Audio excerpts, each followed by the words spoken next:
Sir voting కి ప్రధానమైనటువంటి కారణాలు ఒకటి రెండు చెప్తాను. ఒకటి క్యాస్ట్ అండ్ ఒకటి డెవలప్మెంట్స్, లోకల్లో ఉన్నటువంటి డెవలప్మెంట్స్, అది రోడ్ కావచ్చు, శానిటేషన్ కావచ్చు, వాటర్ కావచ్చు, లేదంటే బిల్డింగ్స్ అండ్ కన్స్ట్రక్షన్ అంతా. ప్రజలు క్యాస్ట్ పిచ్చి ఉందని కొంత మేరకు ప్రభావితం చేసినటువంటి నాయకులు చాలా మంది ఏదో 1-2 రోజులు డెవలప్మెంట్ గురించి మాట్లాడతారు తప్ప మోస్ట్ ఆఫ్ ద పర్సెంటైల్ మనం క్యాస్ట్ గురించి మాట్లాడుకోవాలి. Most of the people Muslims అయినప్పటికీ బీజేపీ వైపు చూడడానికి గల కారణాలు ముఖ్యమైనవి ఒక 3 మా కోసం. ఇప్పుడు సీమాంచల్ రీజన్ అని చెప్పాను చూడండి, 24 సీట్లు ఉన్నాయి అక్కడ. అవును, దాంట్లో చాలా మటుకు సీట్లు గెలిచింది బీజేపీ అంటే ఎన్డీఏ కూటమి.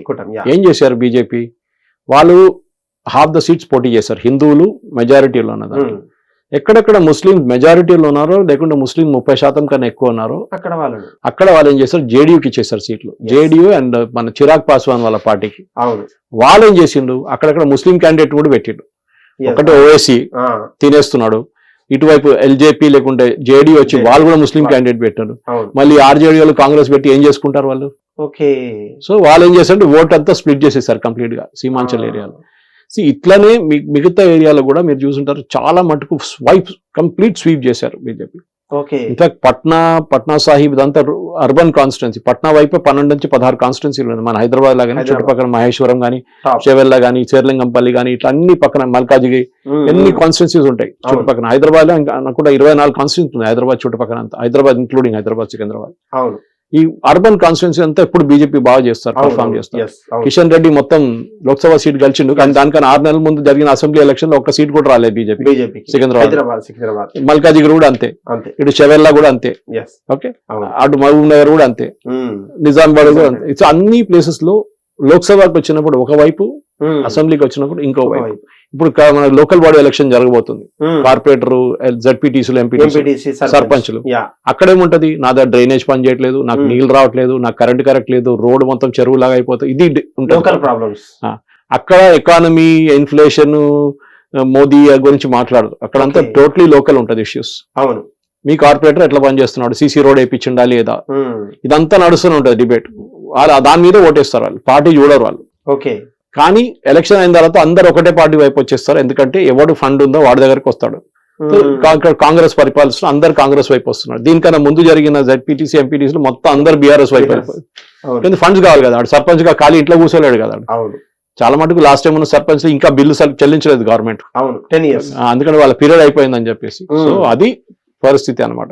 సో బీహార్ లో జరిగిన ఎలక్షన్ లో మెయిన్ గా ఏంటంటే మీరు చెప్పింది కరెక్ట్, క్యాస్ట్ పక్కన పడేసారు ఈసారి. క్యాస్ట్ అసలు పని చేసింది కానీ ఎక్కువ కాదు, ఎందుకంటే బీహార్ లో ప్రతి పార్టీ ఒక క్యాస్ట్ ని రిప్రజెంట్ చేస్తుంది. మన దగ్గర ఒక ఈక్వలెంట్ తీసుకోవాలంటే ఆంధ్ర తీసుకోవచ్చు, తెలంగాణ వైపు అంత క్యాస్ట్ ఫీలింగ్ లేవు, కానీ ఆంధ్ర వైపు చాలా ఉన్నాయి. కాపులు, కమ్మాలు, అది ఇది అని చెప్పి అక్కడ ఉంది. అక్కడ కొన్ని పార్టీలు వాళ్ళని రిప్రజెంట్ చేస్తారని కూడా ఒక డౌట్ ఉంటది. అరే పవన్ కళ్యాణ్ పార్టీ ఏంటి, చంద్రబాబు నాయుడు పార్టీ ఏంటి, అట్లా ఒక ఇది ఉంటది. సో మన దగ్గర కూడా తెలుగు దాంట్లో అన్నిటికంటే పెద్ద ప్రాబ్లం అంటే మనకు పెళ్లి కలిసినా, ఎక్కడ కలిసినా కానీ, మన అమెరికాలో కలిసినా కానీ వాడు వీడు అని మాట్లాడతాం. వాడు మనోడు, వీడు మనోడు, అంతే అంతే క్యాస్ట్ ఫీలింగ్ ఉంటది. ఇదే క్యాస్ట్ ఫీలింగ్ బీహార్ లో ఉంది, యూపీలో కూడా ఉంది, చాలా మటుకు బీహార్ లో ఉంది. అక్కడ యాదవ్, కుర్మీలు, మోస్ట్ బ్యాక్వర్డ్ క్లాస్లు, ఎస్సీలు, ఎస్టీలు ఉన్నారు. ఇప్పుడు బీజేపీ ఏం చేశారంటే ప్రతి పార్టీ వీళ్ళు అలయన్స్ లో చాలా మంచిగా పర్ఫార్మ్ ఎందుకు చేశారంటే, ఫస్ట్ మీరు ఎలక్షన్ అనౌన్స్ చేయగానే సీట్లు ఎవరు ఎక్కడ పోటీ చేస్తారు. లాస్ట్ టైం బీజేపీ జేడీయూ కన్నా తక్కువ సీట్ల పోటీ చేసింది, కానీ ఎక్కువ సీట్లు గెలిచింది. లాస్ట్ టైం జేడీయూ ఎక్కువ సీట్లు గెలిచి 34 సీట్లు వచ్చినాయి లాస్ట్ టైం. ఎందుకంటే Chirag Paswan party last time వీళ్ళతో అలయన్స్ లో లేకుండే.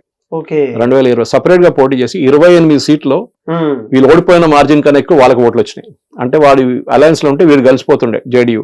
వాడి కోపం ఉండే జేడీయూ మీద, అరే నా సీట్లు నువ్వు తీసుకెళ్లిపోతా అని చూపిస్తా అని చెప్పి పోటీ చేసింది. అట్లా వాడు ఓడిపోయింది, వీళ్ళు ఓడిపోయింది, వాడికి ఒకటే సీట్ వచ్చింది. సరే 45, 50 కానీ 120 సీట్ పోటీ చేస్తుంది. లాస్ట్ ఒక్క సీట్ వచ్చింది. ఈసారి 29 సీట్లు పోటీ చేస్తే 19 కలిసింది ఈసారి చిరాగ్ పాస్వాన్ పార్టీ.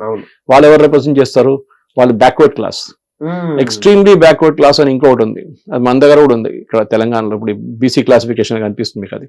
అది జితన్ రామ్ మాంఝీ అని చెప్పి యూనియన్ మినిస్టర్ ఉన్నాడు, ఆయన పార్టీ. హిందుస్థాన్ అవామీ అది ఒక పార్టీ ఉంది, హెచ్ఏఎం అని చెప్పేసి. ఈయన నితీష్ కుమార్ కుర్మీ నుంచి, కుర్మీలు 3% ఉన్నారు బీహార్ లో బ్యాక్వర్డ్ క్లాస్, కానీ ఆయన మిగతా బ్యాక్వర్డ్ క్లాస్ ఆయన తీసుకెళ్లిపోతున్నాడు. బీజేపీ వైపు ఓబీసీలు, మోదీ ఓబీసీ కదా, అవును. OBC, okay. అది కాకుండా ఫార్వర్డ్ క్యాస్ట్, భూమిహారు, వీళ్ళు మా బ్రాహ్మిన్స్ అంతా వాళ్ళు తక్కువ, కానీ వాళ్ళది కూడా ఉంటది. Yes. అంటే క్లియర్ డివిజన్ ఉందన్నమాట. ఓకే. సో బీజేపీ ఏం చేశారంటే ఆ ఎలక్షన్ నోటిఫికేషన్ రాగానే కొంచెం గొడవ మొదలైంది. అక్కడ టికెట్లు అనౌన్స్ చేయగానే కొంతమంది నేను రివల్ గా పోటీ చేస్తాను, నేను వాన్ వ్యతిరేకంగా పోటీ చేస్తాను, నేను అది చేస్తాను, నేను చేస్తాను, పార్టీలో ఉంటూ ఉంటుంది. ఇప్పుడు ఉంటది మీకు. ఇప్పుడు ఒక ఎలక్షన్ లో టికెట్ ఇచ్చే ముందు 10 మంది ఉంటారు, కానీ ఫైనలైజ్ చేసి ఒకటే పోటీ చేయొచ్చు. 10 మంది పోటీ చేయలేరు కదా, బీ ఫామ్ ఇచ్చేది ఒకటే. సో ఏం చేశారు వీళ్ళు, అమిత్ షా అక్కడ వెళ్ళి కూర్చున్నాడు. మౌర్య హోటల్ అని చెప్పి 5 స్టార్ హోటల్ ఉంది అక్కడ. 2 రోజులు అక్కడ వెళ్ళి కూర్చున్నాడు. హోమ్ మినిస్టర్ 2 రోజులు కూర్చోండి అంటే చాలా పెద్ద, ఎందుకంటే ఆయన ఇప్పుడు ఢిల్లీలో ఉండాలి కంపల్సరీగా. ఎక్కడ ఏం నడుస్తుంది, ఎక్కడ పోయి బాంబు వెళ్తుందో తెలియదు కదా మనకి, ఎక్కడ టెర్రరిస్ట్ యాక్టివిటీ ఉండదు, అదని చూసుకోవడానికి ఆయన ఉండాలి ఇప్పుడు ఢిల్లీలో. లేకుండా ఆయన డెప్యూటీ ఉంటారు, బండి సంజయ్ గాని, మిగతా వాళ్ళు అక్కడే ఉంటారు, వాళ్ళు బోర్ జరగారు అక్కడి నుంచి. సో ఈయన వెళ్ళి అక్కడ కూర్చున్నాడు 2 రోజులు. 102 మంది బీహార్ లో ఉన్న వాళ్ళు ఏం చెప్తారు, రెబల్ క్యాండిడేట్స్ బీజేపీ వైపు నుంచి నేను పోటీ చేస్తాను, ఒఫీషియల్ క్యాండిడేట్ వ్యతిరేకంగా చెప్పి అందరిని పిలిపించి 102 మందితో మాట్లాడిండు. రోజుకి 18 గంటలు కూర్చున్నాడు వీళ్ళతో, అందరితో ఒక్కడిని పిలిపించి, చూడు ఇది సిచ్యువేషన్, నేను ఇంటెలిజెన్స్ రిపోర్ట్ చేశాను, సర్వే చేశాను, ఎవడు క్యాండిడేట్ అంటే ఈడని చెప్పిండు, అది దాని ప్రకారం నేను టికెట్ ఇచ్చిన, నీకు పార్టీ నుంచి నువ్వు వెళ్ళిపో, ప్రాబ్లం లేదు, నువ్వు పోటీ చేస్తున్నావు నేను తీసేస్తా పార్టీ నుంచి, లేకుంటే పార్టీలు ఉంటావో నేను ఏదైనా నామినేటెడ్ పోస్టో ఏదేంటో నేను చూసుకుంటా. ఒక్కడొకరినొకరు ట్యాకిల్ చేస్తే ఒక్కడు కూడా పోటీ చేయలేదు వ్యతిరేకంగా. దాని తర్వాత నెక్స్ట్ చిరాగ్ పాస్వాన్ పిలిచిండు, నీకెంత సీట్లు కావాలరా నాయన, నాకు 65 కావాలి, 65 దొరకదు, నేను నీకు 25 ఇస్తా, నాకు 30 కావాలి, 25 ఇస్తా తీసుకో. ఇది మనం ఇది వెజిటబుల్ మార్కెట్లో వెళ్ళి బార్గెన్ చేస్తాం, కూరగాయల మార్కెట్లో అట్లా ఉంటది ఇది. లాస్ట్ ఆడు చెప్పింది, సరే నాకు 29 ఇచ్చాయని చెప్పిండు, 29 ఇచ్చిండు, వాడు 19 కలిసిండు. ఇట్లానే హిందుస్థాన్ అవామీ పార్టీ వాళ్ళు 10 అడిగిండు, వాళ్ళకి 5 ఇచ్చిండు, ఇంకోటి అడిగిన 10 వాడిని కూడా 5 ఇచ్చిండు. కథం. ఈ అలయన్స్ అంతా 2 రోజుల్లో ఫైనలైజ్ చేసిన అక్కడ కూర్చొని ఆయన లెవెల్లో మాట్లాడుతున్నాడు. నంబర్ 2 పార్టీలా వినాల్సిందే ఎవరైనా కానీ, మోదీ గారి తర్వాత ఆయన, మోదీ గారు దీంట్లో అంతా పడారు. నడ్డా ఇప్పుడు కూడా ఉన్నారు, నడ్డా గారు, కానీ ఈయన పార్టీ ప్రెసిడెంట్, ఆయనకి ఇంత పవర్ లేదు. ఈయన హోమ్ మినిస్టర్ దగ్గర ఉన్న అమిత్ షా గారు పవర్ అంత లేదు. అదే టైంలో కాంగ్రెస్ వైపు నుంచి రాహుల్ గాంధీ లేడు ఇక్కడ, గాయబ్, ఆయన ఎక్కడో కొలంబియాలో ఉన్నాడు ఆ టైంలో. ఇక్కడ మీ పార్టీ వాళ్ళు ఎయిర్పోర్ట్ నుంచి వాళ్ళ పార్టీ ప్రెసిడెంట్ బయటకు వచ్చినప్పుడు, బీహార్ ప్రదేశ్ కాంగ్రెస్ ప్రెసిడెంట్ బయట పేరు మర్చిపోయినా, ఆయన కొట్టిండు వాళ్ళందరూ కలిసి ఎయిర్పోర్ట్ బయట. ఆలోచించండి, పార్టీ ప్రెసిడెంట్ ని వాళ్ళ పార్టీ వాళ్ళే ఎయిర్పోర్ట్ బయట కొట్టిండు, టికెట్ ఇవ్వలేదు, అది లేదు ఇది లేదని చెప్పి. సమన్వయం లేక మీరేం చేయాలండే, రాహుల్ గాంధీ అక్కడ కూర్చొని, మీరు అక్కడ పట్నాకి రాకపోతే అట్లీస్ట్ ఢిల్లీలో కూర్చొని వాళ్ళు సంజాయించాలండే, బాబు ఇది ఇట్లా మనకి ఇన్ని సీట్లు వచ్చినాయి, మనకి నేను అడిగిన 100 సీట్లు అడిగితే వాడు ఇన్నే ఇచ్చిండు, 45 ఇచ్చిండు, దీంట్లో పోటీ చేయాల్సిందే మనం, ఇది మనం బెస్ట్ స్ట్రాటజీ, ఇది మన బెస్ట్ క్యాండిడేట్. అసలు ఆయన లేడు, గాయబ్ అయిపోయింది ఇక్కడ నుంచి. అశోక్ గెహ్లోట్ ని పంపించండు రాజస్థాన్ నుంచి, ఆయనకి బీహార్ కి సంబంధం ఏంటి, ఆయన చెప్తే వీళ్ళు వినరు. అక్కడంతా బాహుబలిలు, ఏమన్నా తల కోసేస్తా చంపేస్తా అంటారు వాళ్ళు, కత్తి పెట్టి లేకుంటే తుపాకి పెట్టి కొట్టేస్తారు వాళ్ళు, అట్లా మాట్లాడతారు బీహార్ లో. సో ఆయన పాపం వెళ్ళిపోయిండు. దాని తర్వాత తేజస్వి కూడా ఆయన ర్యాలీలు మొదలు పెట్టిండు, రాహుల్ గాంధీ అప్పుడు కూడా కనిపించట్లేదు. తర్వాత తిరిగి వచ్చిండు, 1-2 ర్యాలీలో పార్టిసిపేట్ చేసిండు అంతే, దాని తర్వాత వెళ్ళిపోయాడు. ఇట్లా కాదు, ఒక ఎలక్షన్ అంటే మీరు పార్ట్ టైం పొలిటీషియన్ గా ఉండలేరు, పొలిటిక్స్ లో దిగితే ఫుల్ టైం పొలిటిక్స్ లో ఉండాలి. లేదు నేను అక్కడ వెకేషన్ తీసుకుంటా ఇక్కడ వెకేషన్ తీసుకుంటా కాదు, అప్పుడప్పుడు తీసుకోవచ్చు, కానీ ఎప్పుడైనా ఎలక్షన్ లో క్రూషియల్ టైంలో మీరు గాయమైపోతే మీ పార్టీ వాళ్ళు ఏమో ఆలోచిస్తారు, పార్టీ వాళ్ళు ఏమనుకుంటారు, అంటే నాకు వెనక తిరిగి చూస్తే ఒక్కడు కనిపించట్లేదు, సపోర్ట్ కోసం ఇంతమంది 100 మంది అని అంటూ ఉంటారు అన్న, ఒక్కడు కనిపించట్లేదు అంటారు వాడు. ఆ పార్టీ లీడర్లు సపోర్ట్ చేయట్లేదు, డబ్బులు ఇవ్వట్లేదు, పోస్టర్ కోసం ఎవడు కొట్టిస్తాడు, ఫ్లెక్స్లు ఎవరు కొట్టిస్తాడు, మందు ఎవడు దాగిపిస్తాడు, బిర్యానీ ఎవడు తినిపిస్తాడు, పెట్రోల్ ఎవడు పోపిస్తాడు బండ్లో, ఇదంతా ఉంటది ఇష్యూస్ చాలా మటుకు ఉంటది.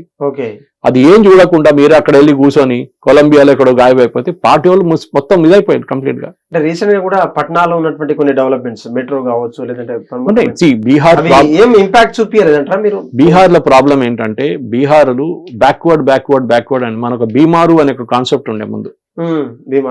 బీమార్ రాష్ట్రం ఎవరెవరు, బీహార్, ఒడిశా, మధ్యప్రదేశ్, ఉత్తరప్రదేశ్, రాజస్థాన్, ఇదంతా కలిపి బీమారు స్టేట్స్. కానీ ఇప్పుడు దాంట్లో చాలా డెవలప్ అయిపోయింది. యూపీ అయితే ఎక్కడికో వెళ్ళిపోయింది మొత్తం, నోయిడా వైపు అయితే చూస్తే మీరు ఫారిన్ మన హైటెక్ సిటీ కన్నా బాగుంటుంది చూడడానికి అక్కడ, ఢిల్లీ పక్కన. సో దాని అన్ని చూసినప్పుడు బీహార్ లో main problem law and order ఉండే. మీరు ఒక ఇంజనీర్ అనుకోండి, మిమ్మల్ని 100% వేసుకుంటారు, కిడ్నాప్ చేసి తీసుకెళ్లి మీ ఫ్యామిలీ దగ్గర నుంచి 50 లక్షలు, 1 కోటి రూపాయలు గుంజుకుంటారు. అట్లా అక్కడ నార్మల్, అక్కడ కాటేజ్ ఇండస్ట్రీ ఇది, చేయకపోతే మీరు ఇది అక్కడ ఏం చేసిన అందరు అక్కడి నుంచి వెళ్ళిపోయింది, పారిపోయింది. డాక్టర్లు లేరు, ఇంజనీర్లు లేరు, ఎవరు లేరు. Most of the educated people పారిపోయింది అక్కడ నుంచి. సో నితీష్ రాగానే లాస్ట్ 15 సంవత్సరాలు ఏం చేసిందంటే లా అండ్ ఆర్డర్ స్టెబిలైజ్ చేసిండు. యూపీలో చేసినట్టు, యూపీలో ఏంటి, ఒక కిడ్నాప్ చేసిన అనుకో ఎవరినైనా, వాడు దొరికింది అనుకో ఎన్కౌంటర్ చేసి పడేస్తారు అని. రేపు చేసాను అనుకో వాడిని పట్టుకొని నేను సాయంత్రం దాకా కాళ్ళు ఉండవు, చేతులు ఉండవు, ఏమైనా ఉండదు. ఏమైనా అది యోగి ఆదిత్య అంటే నెక్స్ట్ టైం అవడానికి చేసే ముందు 10 సార్లు ఆలోచిస్తాడు. అరే నన్ను పట్టుకుంటే ఎంత సంగతి నాది, ఎందుకు దాన్ని లేనిపోయిన పరిశాన్ ఎందుకు అని చెప్పి అడిచేస్తాడు. ఇట్లా కూడా ఇక్కడ కూడా అదే చేసిండు. చాలా మటుకు లా అండ్ ఆర్డర్ స్టెబిలైజ్ చేసిండు. ఇప్పుడు కూడా ఉన్నాయి, బాహుబలిలు ఉన్నారు అక్కడ, పెద్ద పెద్ద కిలాడీలు ఉన్నారు, చాలా మంది ఉన్నారు. ఇప్పుడు ఒకడు అఖిలేష్ సింగ్, వాడి పేరు మర్చిపోయినా, అఖిల్ సింగ్ ఏదో ఒకడు, వాడు మర్డర్ చేసిండు ఒకడిని, క్యాండిడేట్, వాడు జేడీయూ క్యాండిడేట్, మర్డర్ చేసి ఎలక్షన్ క్యాంపెయిన్ చేస్తే అమిత్ షా చేసి లోపల వేసేసిండు. నితీష్ కుమార్ చెప్తే ఆయన వినలేదు, ఆయనకు భయం, ఈడేమైనా చేస్తాడో మళ్ళీ పార్టీకి అని చెప్పేసి అమిత్ షా ఆర్డర్ ఇచ్చింది డిప్యూటీ సీఎంకి, ఆయన లోపల వేసేసాను. రాత్రికి రాత్రి డేపీ లోపల వేసి ఎలక్షన్ గెలిచిండాడు, జైలు లోపల కూర్చొని గెలిచిండు. అంత పవర్ ఉంది ఆలోచించండి వాళ్ళకి. సో బీహార్ లో లా అండ్ ఆర్డర్ స్టెబిలైజ్ చేయడం చాలా ముందు 5 గంటల తర్వాత ఎవడు బయటికి రాడు. బీహార్ లో 5 కాగానే మొత్తం డార్క్ అయిపోతాయి, ఎందుకంటే నార్త్ ఈస్ట్ వైపు కదా అది, మొత్తం నార్త్ ఈస్ట్ పక్కనే. 5:30 కాగానే సన్సెట్ జల్దీ అయిపోతుంది. ఈవెన్ మీరు అస్సాం వైపు వెళ్తే 4:30కి సన్సెట్ అయిపోతుంది. ఇక్కడ మనకి 6:30కి అయితే అక్కడ 4:30 అయిపోతుంది ఎగ్జాక్ట్లీ. సో ప్రాబ్లం ఏంటంటే 5 గంటల ఎవరు బయటికి రారు, అమ్మాయిలు రారు, ఎవరు రారు. ఇప్పుడు మా ఫ్రెండ్స్ మనకు కూడా వెళ్ళి వచ్చింది చెప్తున్నది, రాత్రి సినిమాకి వెళ్ళి 11 గంటలకు కూడా మేము ఆటో తీసుకుని ఇంటికి వచ్చినామని చెప్పి. అంటే లా అండ్ ఆర్డర్ అంతే, పేరెంట్స్ కూడా వాళ్ళ పిల్లల్ని పంపించడానికి రెడీగా ఉన్నారు. అప్పుడే అక్కడ ఇండస్ట్రీ వస్తుంది. మీరు ఎవరికి ఇండస్ట్రీ పెడతారు, మీరు ఒక కంపెనీ తీసుకొచ్చి పెడితే మీ ఎంప్లాయీస్ వస్తారా, రారు. బీహార్ మేము రాదు, బీహార్కి రాము. మీరు బెంగళూరులో పెట్టండి, హైదరాబాద్ లో పెట్టండి, చెన్నైలో పెట్టండి, లేకుంటే ఇంకా ముంబైలో కూడా పెట్టండి, మేము వస్తాం, పూణేలో పెట్టి వస్తాం, మేము బీహార్కి రాము. ఎందుకంటే మాకు జంగల్ రాజ్, అదే మోదీ గారు యూజ్ చేసిన వర్డ్ అది. ఈ జంగల్ రాజ్ అనేది యోగి మన ఈయన లాలూ ప్రసాద్ యాదవ్ టైం నుంచి స్టార్ట్ అయింది. ఆయన పరిపాలించే 15 సంవత్సరాల్లో బీహార్ ని మొత్తం సత్యనాశ్ చేసేసాడు. ఇట్లాంటి ఇండస్ట్రీ పెట్టుకున్నాడు, కిడ్నాపింగ్ ఇండస్ట్రీ. వాళ్ళకు కూడా దాంట్లో కమిషన్ ఉంటాయి. ఇప్పుడు ఆయన ఆల్రెడీ జైల్లో ఉన్న మనిషి ఇప్పుడు బెయిల్ దొరుకుతున్నాడు బయట. ఏంటంటే లంచం తీసుకొని ఉద్యోగం ఇచ్చిండు అందరికి. డబ్బులు లేకుండా స్థలాలు గుంజుకున్నారు వాళ్ళ దగ్గర నుంచి, land for cash job scam అని చెప్పి. ఇప్పుడు ఢిల్లీలో ఛార్జ్ షీట్ 5వ తారీఖు ఛార్జ్ షీట్ ఫైల్ చేస్తున్నారు కోర్టులో. వీళ్ళందరూ నాన్నగారు, కొడుకు, వారి అందరు పడ్డారు దాంట్లో. సో ఇట్లాంటి పరిస్థితి. ఇప్పుడు ఇవాళ కొత్తది న్యూస్ అంటే మీరు చూసుంటారు, కూతుర్లు 5 మంది ఇంటి నుంచి వాకౌట్ చేశారు. అలా 9 మంది ఉన్నారు పిల్లలు లాలూకి. దాంట్లో 7 మంది అమ్మాయిలు, 2 అబ్బాయిలు. అబ్బాయిలు ఒకరు తేజ్ ప్రతాప్, ఇంకోటి తేజస్వి.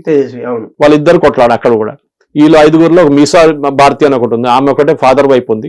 మిగతా 5 అమ్మాయిలు నిన్న వాకౌట్ చేసి ఇంటి నుంచి బయలుదేరి మాకు సంబంధమే లేదని చెప్పి స్టేట్మెంట్ ఇచ్చింది. ఇవాళ పేపర్లన్నీ ఫ్రంట్ పేజ్ లో స్టోరీ వచ్చింది.